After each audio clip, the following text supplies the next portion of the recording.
nggih Bu nggih. Saya tak tutup pintu dulu Bu. Nggih Bu.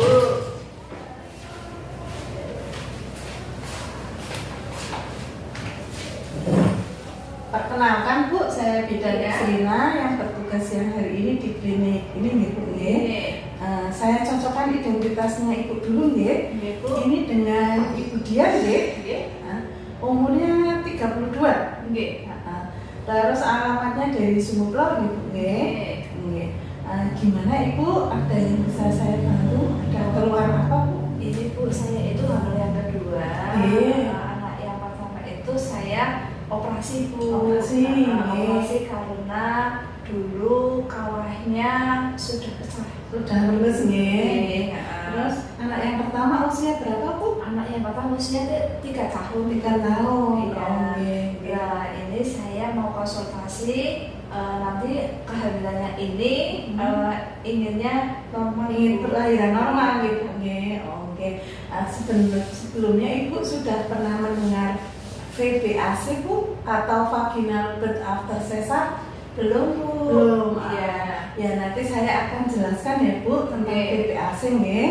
Nah, VBAC itu adalah proses melahirkan pervaginam setelah pernah melakukan operasi seksio atau sesaria Bu. Jadi bisa Bu melahirkan normal atau pervaginam setelah dilakukan operasi. Tapi nanti ada penjelasan selanjutnya gitu. Nah, yang penjelasan selanjutnya itu keuntungan VBAC Bu. Yang pertama itu kematian ibu lebih rendah. Yang kedua, proses pemulihan itu lebih cepat Bu. Kemudian menurunkan resiko komplikasi operasi. Yang keempat, menurunkan resiko dampak buruk di kehamilan berikutnya.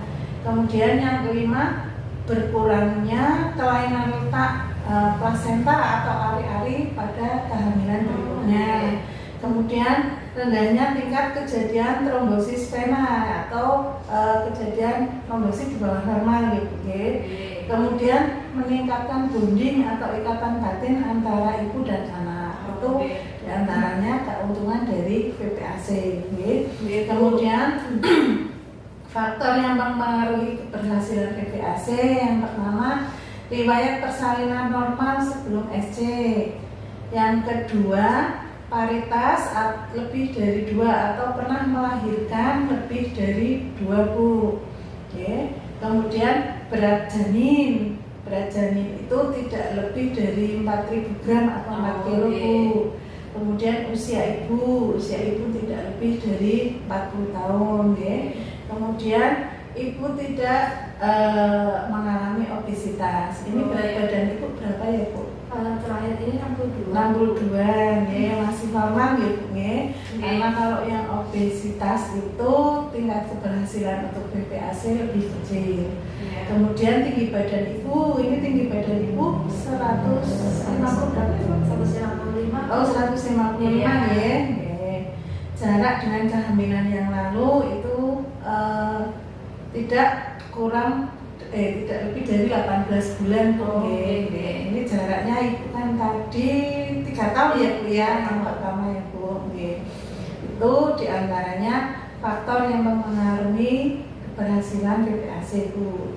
Kemudian indikasi VBAC yang pertama, tulang panggul berukuran cukup besar. Ini Bu yang pertama kan operasi bukan karena panggul sempit ya Bu, jadi ukuran panggulnya normal. Kemudian ukuran atau berat badan bayi normal dan tidak terlalu besar. Ibu sudah pernah USG nggih sebelumnya nggih? Sudah. Itu dari Bu dokternya bilang waktu itu berat janinnya sekitar berapa ya? Sekitar sudah 2 kiloan lebih. 2 kiloan lebih ya, masih normal ya. Kemudian posisi bayi di dalam kandungan normal Bu, itu kepala berada di bawah atau di panggul. Kemudian garis sayatan operasi sesar pada rahim letaknya rendah dan arahnya melintang atau horizontal. Dulu yang pertama ibu operasinya jahitannya itu yang lurus seperti ini atau tegak lurus? Yang lurus Bu. Yang melintang gitu ya? Iya Bu, itu bisa. Kemudian hanya mengandung 1 bayi serta hanya pernah operasi 1 kali Bu, dan dengan sayatan yang vertikal betul. Ya. Kemudian tidak memiliki kondisi kronis yang dapat membuat proses melahirkan secara normal berisiko, seperti ari-arinya letaknya di bawah Bu. Ya. Kemudian belum pernah operasi berat pada rahim seperti neotomi atau operasi tumor yang lainnya, itu belum pernah kan ya? Tidak pernah ya? Mudah-mudahan tidak pernah ya Bu ya. Kemudian belum pernah mengalami robekan di rahim di kehamilan sebelumnya. Nah, kemudian kontraindikasi atau yang tidak boleh melakukan VPAC ya Bu, yang pertama memiliki berat badan berlebih atau mengalami obesitas. Kalau ini Ibu alhamdulillah masih normal ya, tidak obesitas. Kemudian berusia lebih dari 40 tahun. Ibu ini usianya masih 33 ya Bu ya, berarti masih boleh. Kemudian bobot bayi di dalam kandungan mencapai lebih dari 4 kilo. Mudah-mudahan nanti menjelang persalinan Ibu di USG lagi berat badannya bayi tidak lebih dari 4 kilo gitu. Kemudian usia kehamilan melampaui 40 minggu, itu tidak boleh Bu. Kemudian kehamilan sekarang dan sebelumnya berjarak kurang dari 18 bulan. Ini Bu, jaraknya kan 3 tahun ya Bu ya, berarti lebih dari 18 bulan, insya Allah tidak apa-apa Bu. Kemudian punya gangguan seperti preeklamsi atau tekanan darah tinggi. Ini selama Ibu periksa rutin itu Ibu tekanan darahnya normal gitu, normal 110. Iya itu tidak apa-apa. Kemudian pernah melakukan persalinan sesar dengan sayatan rahim vertikal atau pernah operasi sesar lebih dari 1 kali. Kemudian hamil bayi kembar 3 atau lebih. Ini kemarin di USG hamilnya 1 ya Bu ya, tunggal itu diantaranya tadi kontraindikasi atau yang tidak boleh melakukan VPAC gitu ya.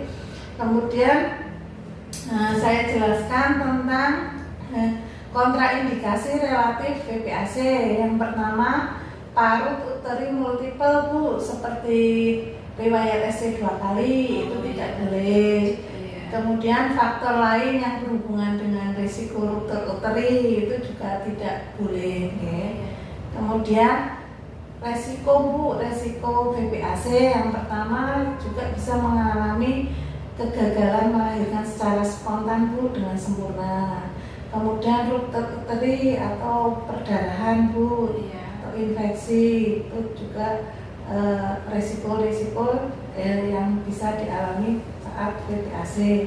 Kemudian histerektomi atau pengangkatan rahim itu karena sebabnya perdarahan. Itu dari beberapa penjelasan saya. Gimana Ibu? Sudah paham? Sudah Bu. Tadi persiapan VPAC apa aja ya Bu? Itu keputusan persalinannya, terus itu donor-donornya harus disiapkan, transportasinya, biaya persalinannya juga. Itu sudah cukup jelas gitu ya. Saya catat dulu.